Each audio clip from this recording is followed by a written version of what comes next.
One bright, sunny day in the park, Lucy was lying on the grass, gazing up at the sky. As she watched fluffy white clouds drift by, her mind wandered to faraway galaxies and twinkling stars. She closed her eyes, imagining what it would be like to soar through space. Suddenly, she heard a loud voice that seemed to come from the sky itself. "But there are some challenges," he said. "Even a tiny mistake can make it weak, and we have to protect it from space rocks," he said, gesturing to a model of the Earth and space debris. She had been thinking about the space elevator for days, and she couldn't help but feel frustrated. She worked on some of the most exciting projects in the world, designing spacecraft, exploring new planets, and searching for life beyond our solar system. As cheerful music plays, images of children exploring science, building models, and looking at the stars fade in. The narrator says, "And who knows? One day we might just build that space elevator." But through it all, she never forgot her dream of building a space elevator. And who knows? Maybe one day she'll make that dream a reality. "It's too bad we can't build it," she sighed. "Why not?" her mom asked, sitting down on the bed next to her. "Because of the challenges," Lucy replied. "There are too many risks involved." "Are you sure?" her mom asked, smiling. "What do you mean?" Lucy asked, turning to face her mom. "Well," her mom said, "every challenge is an opportunity to learn and grow. Think about all the amazing discoveries we could make along the way." Lucy thought about her mom's words for a moment. She realized that her mom was right. Challenges weren't something to be afraid of, they were opportunities to learn and grow. With that newfound determination, Lucy got back to work on her space elevator project. She studied engineering, physics, and astronomy. She learned about materials, science, construction, and design. And all the time, she dreamed of the day when she could finally reach the stars. Lucy watched as animated space debris and micrometeorites bounced off the cable, threatening to damage it. "But scientists and engineers are working hard to solve these problems," Professor Spark said with a determined look on his face.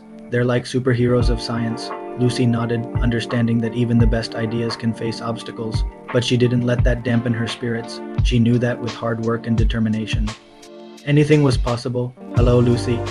Lucy opened her eyes and gasped. She drew pictures of it, wrote stories about it, and even built a model out of cardboard and string.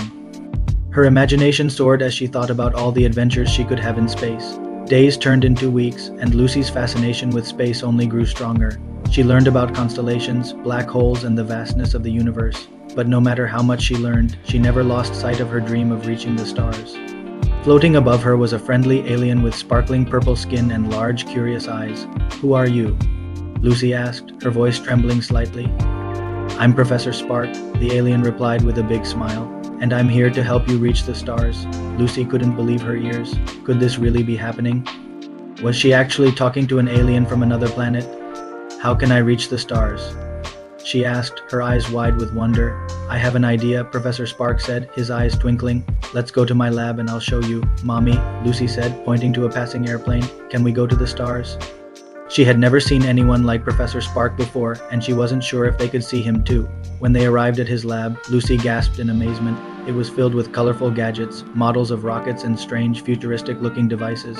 "Wow," she breathed. "It's so cool. I'm glad you like it," Professor Spark said, beaming at her. "Now let me show you how to reach the stars." He led Lucy over to a large table where a strange-looking cable was coiled up. "This is a special cable made of something called carbon nanotubes," Professor Spark explained excitedly. "They are super strong and super light, like magic."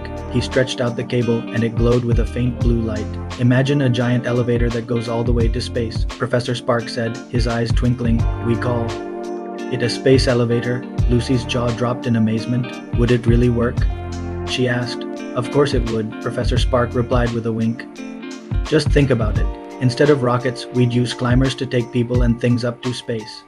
If this helped you out, smash that like button. Got suggestions? Drop them in the comments." He pointed to a model of a space elevator that reached all the way to a satellite in the sky. "The cable would be anchored to the ground and reach all the way to a point high above the Earth," he explained. "A counterweight keeps it tight, just like a tightrope, and instead of rockets, we'd use special climbers to take people and things up to space." Lucy couldn't believe how easy it sounded. No rockets, no complicated technology, just a simple elevator ride to the stars. "That's amazing," she whispered, her eyes shining with excitement. Her mother, Sarah, sat beside her, smiling at her daughter's innocent curiosity. "Maybe one day, Lucy," she replied, "but how do you think we could get there?" Lucy pondered for a moment, her brow furrowed in concentration. Then she looked back up at the sky with a determined expression. I don't know yet, but I'll find a way. Sarah couldn't help but chuckle at her daughter's enthusiasm. She knew that Lucy had a big imagination and a passion for space exploration. Who knows what the future might hold for her? Once upon a time, in a world not so different from ours, there was a little girl named Lucy who loved to look at the stars. All the while, Lucy kept up a steady stream of chatter about spaceships and stars.